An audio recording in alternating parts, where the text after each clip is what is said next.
జరుపుకుంటున్నాము. సరే, వ్రతం ఎలా చేయాలి? పద్మపురాణంలో ఏం చెప్పబడింది వ్రతం గురించి అన్న విషయం గురించి మనం ఇప్పుడు చెప్పుకుంటామండి. పద్మపురాణంలో చెప్పబడింది, కృష్ణ జన్మాష్టమి బ్రహ్మన్ భక్త్యా కరోతి యో నరః అంతే విష్ణుపురం.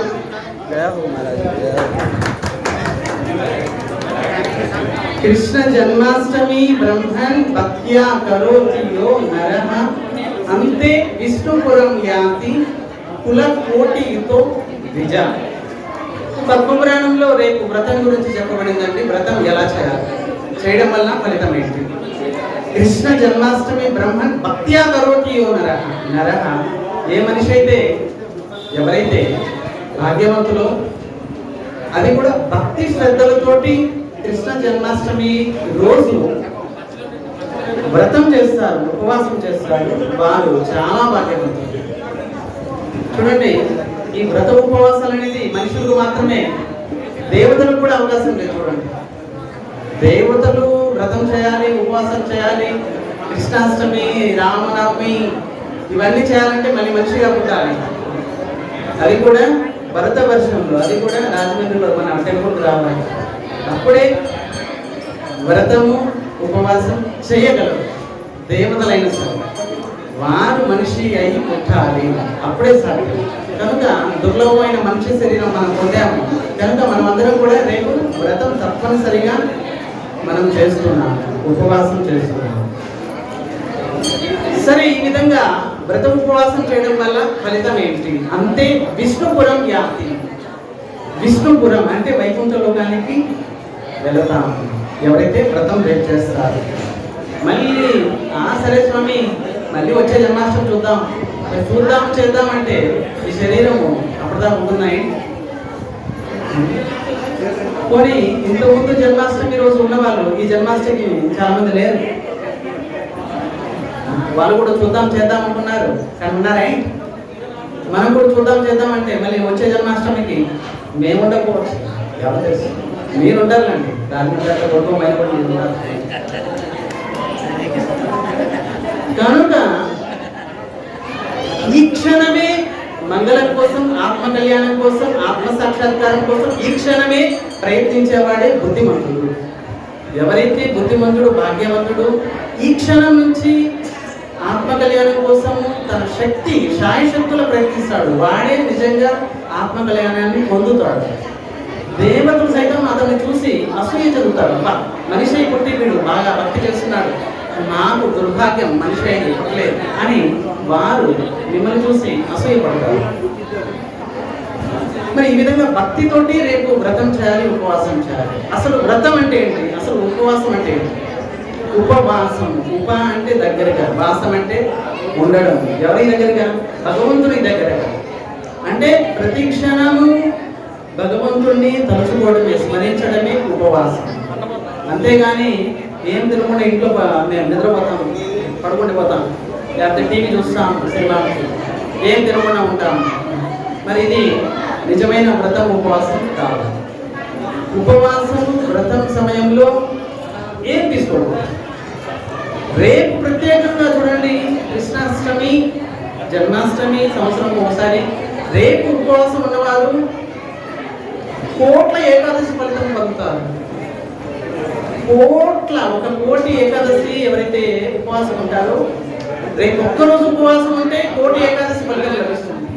ఒక కోటి ఏకాదశి ఫలితం రేపు ఒక్కరోజు ఉపవాసం. అంటే పండ్లు కూడా తీసుకోకూడదు. రేపు రాత్రి అర్ధరాత్రి 12 వరకు కూడా పండ్లు కూడా తీసుకోకూడదు. మరీ ఉండలేకపోతే కాస్త మంచినీళ్ళు తీసుకోవాలి, అంతేగాని ఇంకేం తీసుకోకూడదు. మరి తాగొచ్చు అని చెప్పి జ్యూసు, ఇంకా మిగతా డ్రై ఫ్రూట్స్ అవన్నీ తాగమన్నారు, తినొద్దన్నారు, కానీ తాగవద్దని చెప్పారా అని చెప్పి మరి మంచినీళ్ళు తప్ప ఇంకేం తీసుకోవాలి. రేపు వ్రతం విశేషమైనది. కోటి ఏకాదశి ఫలితం లభిస్తుంది. ఒక కోటి ఏకాదశి ఫలితం. ఒక కోటి ఏకాదశి చేయడానికి ఎన్ని జన్మలు ఎత్తాలి చెప్పండి? ఒక కోటి ఏకాదశి ఫలితం పొందడానికి ఎన్ని జన్మలు ఎత్తాలి? అది కూడా మనిషి జన్మ. కనుక రేపు విశేషమైన రోజు కాబట్టి ఉపవాసము. రేపు అష్టమి తిథి ఉంది, రోహిణి నక్షత్రం ఉంది, సోమవారం ఉంది కాబట్టి రేపు మనం అందరం కూడా ఉపవాసం ఉంటున్నాము అంతే. రేపు మళ్ళీ ఇదే సమయానికి మళ్ళీ మేము ప్రవచనం ఇచ్చేటప్పుడు ఉపవాసం ఎంతమంది చేశారనగానే చెయ్యి ఎత్తాలి, కావాలని కాదు, చేసే ఎత్తాలి. కనుక వ్రతము ఉపవాసం చేయడం వల్ల లాభం ఏంటి, ఫలితం ఏంటి? కులకోటి యుతోద్విజ, మీ యొక్క వంశంలో కోటి జన్మల ముందు మీ యొక్క తరతరాలు, కోటి తరాల వారు కూడా వైకుంఠ ప్రాప్తి కలుగుతుంది మీ ఒక్కరి వల్ల. ఒక్కరు ఉపవాసం ఉండడం వల్ల 1 కోటి తరాల వారు వైకుంఠ ప్రాప్తి కలుగుతుంది. ఇంకేం కాదు, 1 కోటి ఏకాదశి ఫలితము, కొన్ని కోట్ల తరాల వారు వైకుంఠ ప్రాప్తి కలుగుతుంది మీరు ఒక్కరి వల్ల ఉపవాసం చేయడం వల్ల. మీరు ఉపవాసము వ్రతము కష్టసాధ్యమే, అయినప్పుడు ఇదే తపస్య. ఈ కలియుగంలో అడవికి వెళ్ళి ముక్కు మూసుకొని పండు తిని ఉండడం, ఎండకి ఎండడము, వానకి తడవడము, తలకాయ కిందకి కాలు పైకి ఎత్తడము, ఇది తపస్య కాదు. కలియుగంలో మనం ఎక్కడున్నామో అక్కడే ఉండి స్వామి కోసం వ్రతం, ఉపవాసం, నామ సంకీర్తన, భగవంతుని కథ వినడమే ఉపవాసం. నిజంగా చూడండి, 1 అరగంట కూర్చొని వింటున్నారు స్వామి కథ, ఇదే తపస్య. తపస్య అంటే కలియుగంలో సంపాదించున్నాం మనం అందరం కూడా. ఆయుష్ చాలా చాలా తక్కువ, అది కూడా మందభాగ్యులం అంటే బద్దకొస్తున్నాం, రోగగ్రస్తులం. మిగతా యుగాల్లో లక్షల సంవత్సరాలు బ్రతికేవారు, వారు తపస్సు చేసేవారు, ధ్యానించేవారు. కానీ కలియుగంలో కేవలం భక్తి అంటే భగవంతుడిని తలుచుకోవడమే, భగవంతుని నామం చేయడమే, భగవంతుని కథ వినడమే అంతే. హరినామం చేయడమే, హరినామం జపించడం, హరినామం సంకీర్తన చేయడం, హరికథ శ్రవణం చేయడం, ఇదే తపస్య, ఇదే భక్తి ఈ కలియుగంలో. నిజానికి భక్తి అంటే అనుకుంటారు, అసలు భక్తి అంటే ఏంటండి, ఎలా చేయాలి? మనం సంసార వ్యక్తుల మీద చూపించే ఆసక్తే భక్తి. అటు చూపించే బదులు ఇటు చూపిస్తే అదే భక్తి. చూడండి, సంసార వ్యక్తులు పిల్లల మీద, భార్య మీద, భర్త మీద, మన బంధువుల మీద మనం ఎంతో శ్రద్ధ చూపిస్తాం. వారు వస్తున్నారు, ఎప్పుడు వస్తున్నారు, ఎలా వస్తున్నారు, ఏం తింటారు, ఎక్కడ కూర్చుంటారు, ఈ విధంగా వారి గురించి మనం ఆలోచిస్తూ జీవితాంతం వారికి మరి ఆసక్తిని తీసుకొచ్చి భగవంతుడి మీద పెడితే అదే భక్తి. వారు మనల్ని మృత్యు నుండి రక్షించలేదు, కానీ భగవంతుడు మృత్యు నుండి రక్షిస్తాడు. ఇదే భక్తి అంటే. స్వామి నామాన్ని తలుచుకోవడం, స్మరించడం, జపించడం, ఇదే భక్తి. స్వామికి ప్రణామం చేయడం, ఇదే భక్తి. స్వామికి ప్రదక్షిణ చేయడం, ఇదే భక్తి. స్వామిని దర్శించడం, ఇదే భక్తి. కూర్చొని వింటున్నారు, ఇదే భక్తి. మరి చెప్పడం వల్ల, మాకు శ్రవణం చేయడం వల్ల మీ అందరికీ కూడా అన్ని రకాల లాభాలు కలుగుతున్నాయి.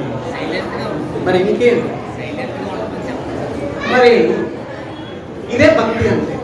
మరి భక్తితోటి భక్త్యా కరోతియో నరః, మనిషి జన్మ పొంది భక్తితోటి ఎవరైతే రేపు వ్రతం చేస్తారో కృష్ణ జన్మాష్టమి బ్రహ్మన్ అంతే విష్ణుపురం యాతి, విష్ణులోకానికి, ఈ శరీరం వదిలిన తర్వాత విష్ణులోకానికి వెళ్తారు. కులకోటి యుతోద్విజ, 1 కోటి మీ యొక్క వంశ పరంపర, మీ తరాల వారు, 1 కోటి తరాల వారు అందరూ కలిసి భగవంతుడి దగ్గరికి వెళతారు రేపు ఎవరైతే వ్రతం చేస్తారో. వ్రతం ఉపవాసం అంటే మన దగ్గర చిన్ని కృష్ణుడు ఉండొచ్చు, లేకపోతే కృష్ణుడు ఫోటోయినా ఉండొచ్చు. ఇంటి దగ్గర శుభ్రపరచుకొని, మామిడి తోరణాలతోటి, అరటి చెట్లతోటి అలంకరించుకొని, పసుపు నీళ్ళు చల్లుకొని, గంగాజలం చల్లుకొని, పరిశుభ్రంగా ఉండి స్వామికి షోడశోపచారంలో నైవేద్యం సమర్పించి, ఆసనం సమర్పించి, స్నానం చేసి, మరి ఈ విధంగా పుష్పాలంకరణ చేసి, ఈ విధంగా స్వామిని మరి విష్ణు సహస్రనామం చదువుకోవచ్చు, గోపాల సహస్రనామం చదువుకోవచ్చు, హరే కృష్ణ మహామంత్రం మరి జపించవచ్చు. రేపు 1,00,000 హరే కృష్ణ మహామంత్రం జపించండి. రేపు సంకల్పం చేయండి, 1,00,000. ఇదే స్వామికి మనం ఇచ్చేది బహుమతి. స్వామికి ఏమి ఇవ్వగలం చెప్పండి? అనంతకోటి బ్రహ్మాండాలకు స్వామి ఆయనకి ఏమి ఇవ్వగలం చెప్పండి? మనకి ఆ శక్తి ఉన్నాయి. మన దగ్గర ఏముంది స్వామికి ఇవ్వడానికి? ఆయన నామాన్నే ఆయనకి ఇవ్వడం. 1,00,000 హరే కృష్ణ మహామంత్రాలని రేపు జపించండి. జపించగలిగితే మరి నిజానికి జన్మాష్టమి కృష్ణాష్టమి పరిపూర్ణమైపోతుంది. హరే కృష్ణ హరే కృష్ణ కృష్ణ కృష్ణ హరే హరే హరే రామ హరే రామ రామ రామ హరే హరే. ఇదే హరే కృష్ణ మహామంత్రం. ఈ మంత్రం జపించడానికి నియమమేం లేదు. కీర్తనీయ సదా హరి, ఎల్లప్పుడూ ప్రతి క్షణము ఈ మంత్రాన్ని జపించవచ్చు. ఎటువంటి నియమం లేదు.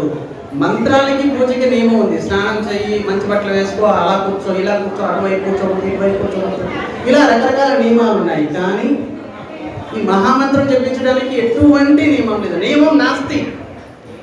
మనిషి అయి ఉంటే చాలు. మరి ఏ క్షణమైన ప్రతి క్షణం ఈ మహామంత్రాన్ని జపించవచ్చు. అర్ధరాత్రి లేచైనా సరే భగవంతుని ఈ మహామంత్రాన్ని జపించవచ్చు. ఎప్పుడైనా జపించవచ్చు. ఎలా కూర్చొని జపించవచ్చు. కూర్చొని మంచం మీద కూర్చొని, కింద కూర్చొని, లేకపోతే మేడ మీద నడుస్తూ, ఎలాగైనా సరే స్వామి ఈ మహామంత్రాన్ని రేపు అందరూ కూడా కనీసం ఒక లక్ష నామాల్ని మీరు చేస్తున్నారు. రేపంతా ఉపవాసం ఉంటున్నారు. ఏమి తీసుకోరు. మరీ ఇబ్బందిగా ఉంటే కాస్త మంచినీళ్ళు తీసుకుంటారు, అంతే. ఇంకేం తీసుకోకండి. మరి ఏమైనా మళ్ళీ మా దగ్గర రాకండి. అలా అయింది అంటే ఇంకంతకంటే భాగ్యం ఇంకేంటి చెప్పండి. జన్మాష్టమి స్వామికి దయ. స్వామి దయ వల్లనే మాత్రమే ఉపవాసం చేయగలము. స్వామి దయ లేకపోతే చేయలేము కదా. సరే, మహాపాతక సంయుక్త కరోతి వ్రతం ఉత్తమం సర్వ పాప వినిర్ముక్తం. మహాపాతకాలు కూడా పోతాయండి బాబు. రేపు వ్రతం చేసేవారికి మహాపాతకాలంటే పాపాలు కాకుండా, మహాపాపాలు కాకుండా మహాపాతకాలు ఏ జన్మలు, ఈ జన్మలో కానీ వచ్చి పూర్వజన్మలో కానీ ఏ జన్మలు చేసుంటాము, ఇవన్నీ కూడా సర్వనాశనం అయిపోతాయి. రేపు ఒక్కరోజు ఉపవాసం ఉన్నవారు చూడండి. ఉపవాసం ఉండడం కష్టమే, కానీ కష్టంగా ఉన్నా కూడా భరించి ఉండగలిగితే రేపు ఒకరోజు చేస్తే ఎల్లుండి మీలో ఉన్న ఆనందం ఇంకెక్కడ ఉంటుంది. ఎల్లుండి ఉదయం నందోత్సవం, నిజంగా ఉత్సవం మీలో ఉంటుంది. ఎందుకంటే అది కష్టంగా వ్రతం చేశారు. మరి ఎల్లుండి మరి కష్టమో నష్టమో వ్రతం చేశారు కాబట్టి మీలో వెలుగు కనిపిస్తుంది. నందోత్సవం, ఉత్సవం నిజంగా మీలో ఉంటుంది. ఈ విధంగా అష్టమి బుధవారే చ సోమే చైవ ద్విజోత్తమ రోహిణి రిక్ష సంయుక్త కులకోటి విముక్త. రేపు అష్టమి తిథి, రోహిణి నక్షత్రం, సోమే సోమవారం. మరి ఇంకేం కావాలి? రోహిణి రిక్ష సంయుక్త కులకోటి వినిర్ముక్తదా. కోటి కులం మీ యొక్క తరాల వారు విముక్తి భగవంతుడు చేస్తారు. మరి ఇంకేం కావాలి? ఇంకా ఏంటి? మహాపాతక సంయుక్త కరోటి వ్రతం ఉత్తమం. ఎవరైతే భక్తితోటి ఉత్తమమైన ఈ వ్రతాన్ని ఎవరైతే చేస్తారో, మహాపాతక సంయుక్త భయంకరమైన పాపాలు అన్నీ కొట్టుకొని పోతాయి. ఎలా?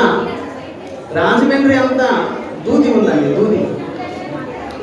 మరి ఎంత అగ్ని కావాలి దూదిని నష్టం చేయడానికి? ఎంత కావాలి? ఒక అగ్గిపుల్ల చాలు. ఒక అగ్గిపుల్లతోటి రాజమండ్రి అంత దూదిని కూడా ఒకే అగ్గిపుల్లతోటి సర్వనాశనం బూడి చేయొచ్చు. అలాగే ఈ జన్మ పాపాలు కాదు, పూర్వజన్మ పాపాలు కాదు, కోట్ల జన్మల పాపాలు కూడా రేపు ఒక్కరోజు చేసే వ్రతం వలన సర్వనాశనం బూడిద చేసేస్తారు. మరి ఇంకేం కావాలి?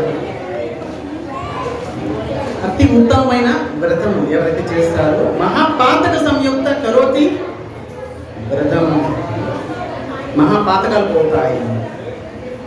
శాంతే యాతి హరే గ్రహం. హరిగ్రహం అంటే హరి వైకుంఠానికి వెళతారు. చూడండి, గ్రహాలు ఎన్ని చెప్పండి? గ్రహాలు ఎన్నండి? గ్రహాలు, ఇది కూడా ఒక ప్రశ్న. గ్రహాలు 9 అండి. మరి గ్రహాలు 9 కాదు కాబట్టి నేను మళ్ళీ ప్రశ్నిస్తున్నాను. గ్రహాలు ఎన్ని? 10 గ్రహాలు. 9 గ్రహాలు పట్టుకుంటే వదులుతాయి. 10వ గ్రహం కృష్ణ గ్రహం. అది పట్టుకుందంటే నీకు ఎప్పటికీ వదలదు. కృష్ణ గ్రహ గృహీతాత్మ నవేద జగదీదృశం. ఎప్పుడైతే ప్రహ్లాదుడు స్కూల్ నుంచి వచ్చాడు ఇంటికి, వచ్చిన తర్వాత తండ్రి అడుగుతున్నాడు, స్కూల్లో ఏం నేర్చుకున్నావురా నువ్వు, ఉత్తమమైన ఒక విషయం చెప్పు. అప్పుడు ప్రహ్లాదుడు అన్నాడు, శ్రవణం కీర్తనం విష్ణు స్మరణం పాదసేవనం అక్షరం బంధనం దాస్యం సత్యం ఆత్మనివేదనం. ఇదే నేను నేర్చుకున్నాను. భగవంతుడి గురించి శ్రవణం చేయడం, భగవంతుడి గురించి నామం చేయడం, భగవంతుడిని స్మరించడం, భగవంతుడి పాదాలకు ప్రణామం చేయడం, భగవంతుడి ప్రదక్షిణ చేయడం, చివరికి ఆత్మనివేదన చేయడం, ఇదే నేను నేర్చుకున్నాను అని వెంటనే హిరణ్యకశిపుడు స్కూల్లో మాస్టర్లు పిలిచారు. అరే మీరు ఈ సిలబస్ చెప్పింది మీకు, స్వామి అసలు ఈ సిలబస్ లేదు, టెక్స్ట్ బుక్ లేదు మా దగ్గర, మరి వీడు ఎక్కడి నుంచి నేర్చుకున్నాడు? ఒక గ్రహం పట్టుకుంది వీడికి. ఏంటి ఆ గ్రహం? కృష్ణ గ్రహ గృహీతాత్మ. కృష్ణ అనే ఒక గ్రహం వీడిని పట్టుకుంది. ఎప్పటి నుంచి పట్టుకుందిరా? స్కూల్లో ఏమైనా పట్టుకున్నాయి? లేదు స్వామి, తల్లి గర్భం నుంచే నేర్చుకొని వచ్చాడు వీడు. ఎవరు? మేము నేర్పలేదు. నా మత్ప్రణీత నా పరప్రణీత. మేము నేర్పలేదు, ఇతరులు ఎవరు కూడా నేర్పలేదు వీడికి. తల్లి గర్భం నుంచే నేర్చుకుని వచ్చాడు. కనుక ఈ 10వ గ్రహం యొక్క అనుగ్రహం కావాలంటే రేపు వ్రతం తప్పకుండా చేయాలి. 10వ గ్రహం అంటే కృష్ణ గ్రహం. రేపు పట్టుకుంటుందంటే జన్మ జన్మలు మీతో కూడా ఉంటుంది. ఈ 9 గ్రహాలు పట్టుకుంటే 12 సంవత్సరాలు, 14 సంవత్సరాలు, 16 సంవత్సరాలు ఆ లోపల వదిలేస్తాయి, మళ్ళీ ఇంకా రావు పట్టుకో. కానీ ఈ గ్రహం పట్టుకుందంటే మీ మహాపాతకాలన్నీ పోగొట్టేదాకా మిమ్మల్ని వదలదు, నీకు ఆత్మ కళ్యాణం చేసేదాకా వదలదు. కనుక కృష్ణ జన్మాష్టమి ఒకవేళ స్వామి చేస్తే ఇది ఫలితం, మరి చేయకపోతే నష్టం ఏంటి? ఒక ప్రశ్న అనుకున్నాం.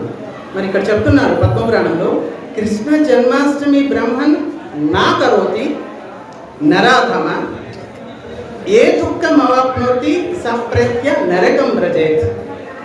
స్పష్టంగా పద్మపురాణంలో శ్లోకం అండి.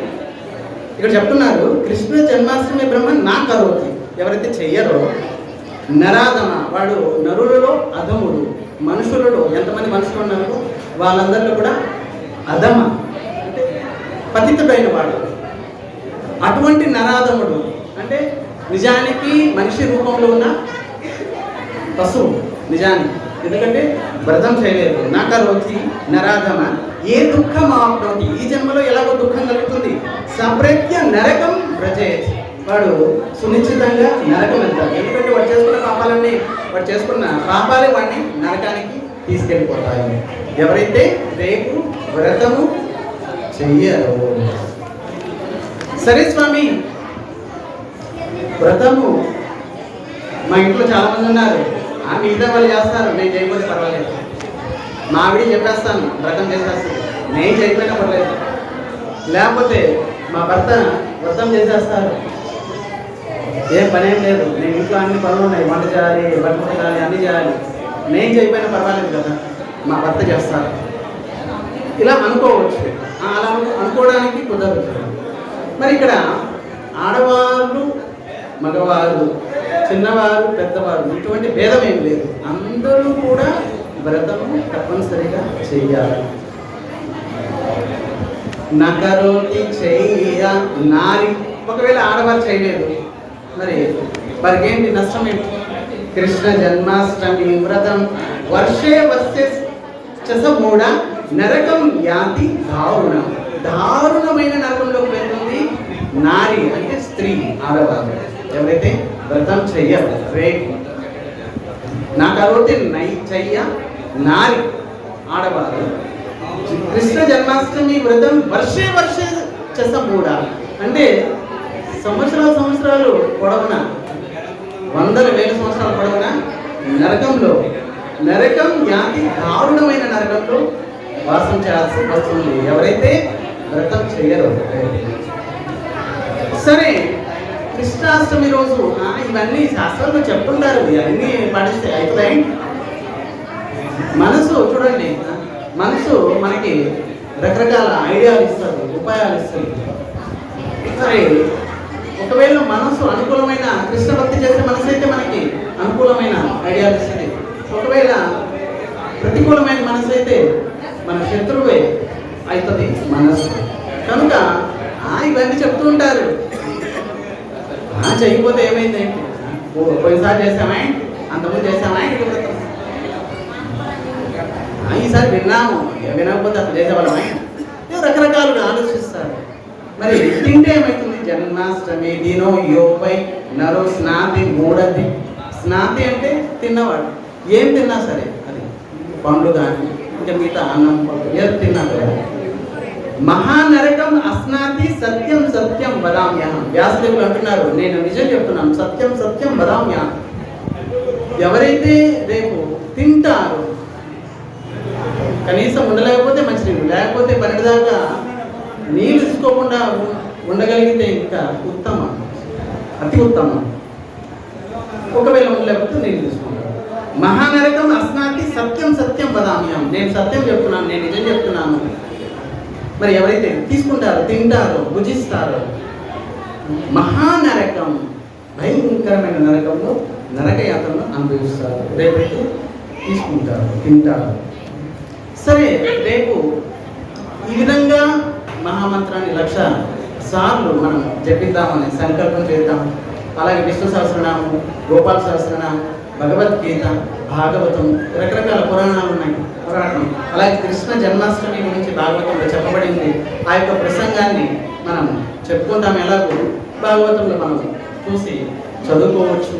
ఈ విధంగా రేపంతా కూడా ఆధ్యాత్మికంగా భగవంతుని నికటం అంటే దగ్గరగా, ఉపవాసము, భగవంతుడికి దగ్గరగా స్మరిస్తూ ఆయన నామం చేస్తూ ఆయన కథ వింటూ ఈ విధంగా రేపంతా గడుపుదాము. తర్వాత రాత్రికి ఇక్కడ అభిషేకం ఇస్తారండి స్వామివారికి. అభిషేకం దర్శించవచ్చు. తర్వాత మహానైవేద్యం కనీసం 56 రకాల పిండి వంటలు సమర్పిస్తారు స్వామికి రేపు. మహానైవేద్యం కూడా మనం దర్శించవచ్చు, హారతి దర్శించవచ్చు, ప్రదక్షిణ చేయవచ్చు, సంకీర్తనలో పాల్గొనవచ్చు. అలాగే వేద పండితులు వస్తారు, రేపు వేద మంత్రాలు చదువుతారు. ఇవన్నీ చేస్తాము. మళ్ళీ చివరికి గోదావరి అక్కడికి వెళ్ళి అక్కడ కూడా హారతి ఇస్తాము. రేపు మందిరానికి రావడం వల్ల ఎన్ని ప్రయోజనాలు చూడండి. ఇంటి దగ్గరే అన్ని పనులు కావు. అది స్కూల్కి వెళ్ళకుండానే నేను ఇంటి దగ్గరే అన్ని చదివేసుకుంటాను. మరి ఇంటి దగ్గర నుండి నువ్వు టెక్స్ట్ బుక్లు, పేపర్ చదువుకుంటే ఏం లాభం లేదు. గురుగారి దగ్గరికి వెళ్ళాలి, నేర్చుకోవాలి, అప్పుడే గుర్తింపు పొందుతావు, లేకపోతే లేదు. అలాగే మందిరం అంటే ట్రాన్స్ఫార్మర్. మరి ఇక్కడ నుంచే కనెక్షన్ వెళ్తుంది అన్ని చోట్ల. మరి ఇక్కడ నుంచి కనెక్షన్ తీసుకోకుండా మా ఇంటి పక్కనే తీసుకుంటానంటే ఎంత కాదు. మరి ఇంటి పక్కన ఒకటి కరెంట్ పోయిందంటే మీది కూడా పడుతుంది అంతే. డైరెక్ట్ ఇక్కడ నుంచి ట్రాన్స్ఫార్మర్ నుంచి కరెంట్ తీసుకున్నాం అనుకోండి, మరి ఇది ఎలా పోదు, అది కూడా మీకు కరెంట్ అలాగే ఉంటుంది.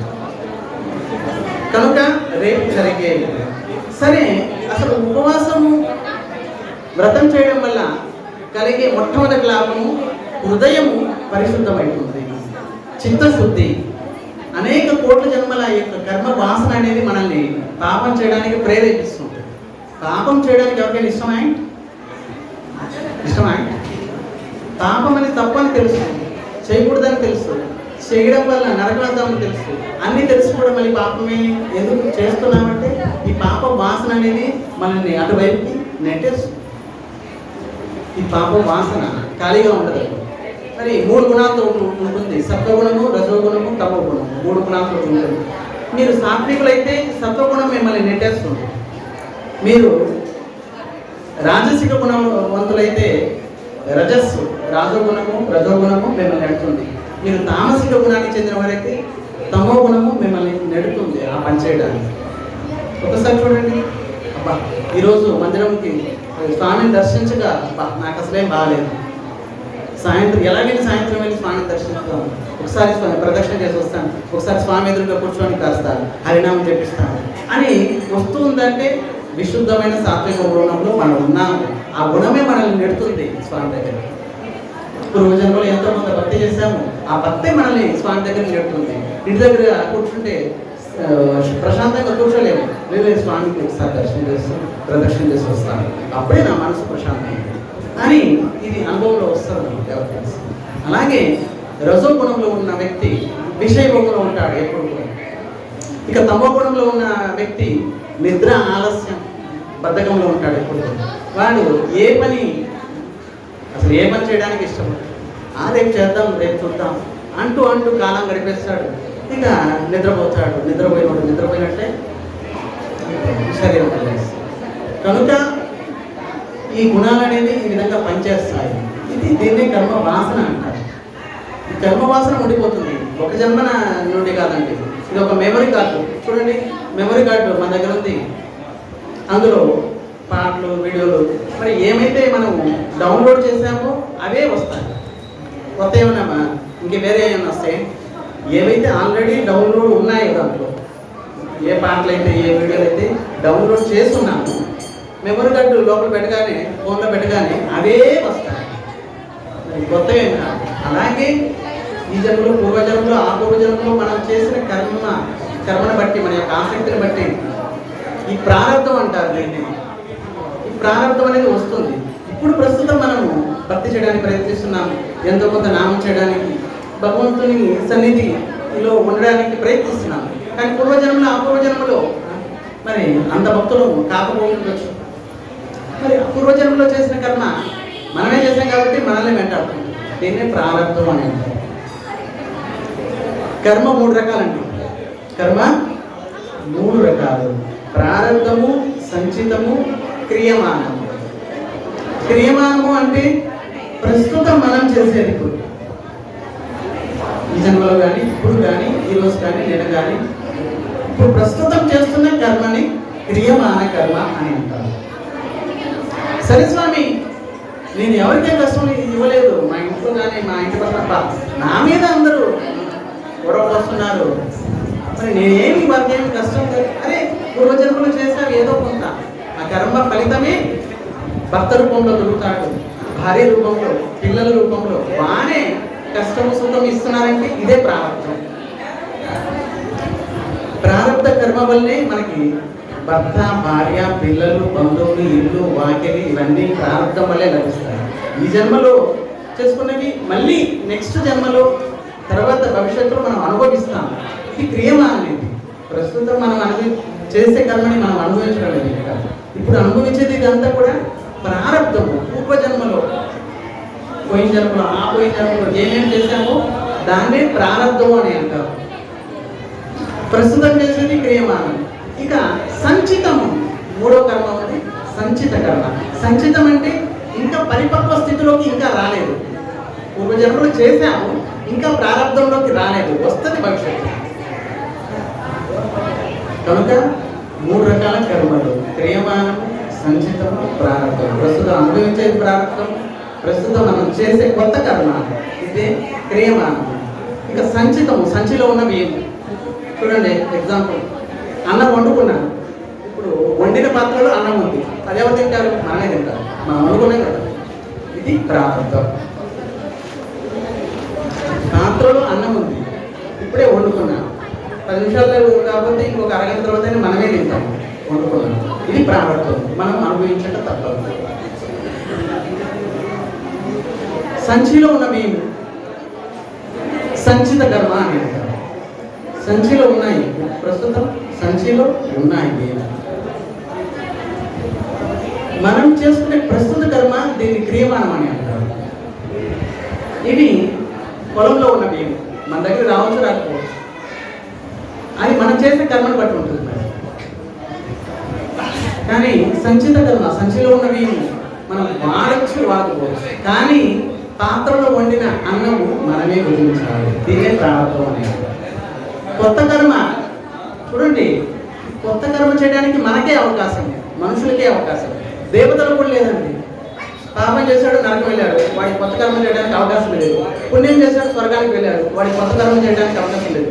కానీ మనిషి జన్మ పొంది భరతవర్షంలో జన్మించిన మనిషి జన్మ పొందిన వ్యక్తికి కొత్త కర్మ చేయడానికి అవకాశం ఉంది. ఈ క్షణము, ఈ ప్రస్తుతము మనం కొత్త కర్మ. కొత్త కర్మ అంటే జన్మ, మృత్యు, జరా, వ్యాధి, పునరపి జననం, పునరపి మరణం, పునరపి జననీ జఠరే శయనం. ఇదే సమస్య.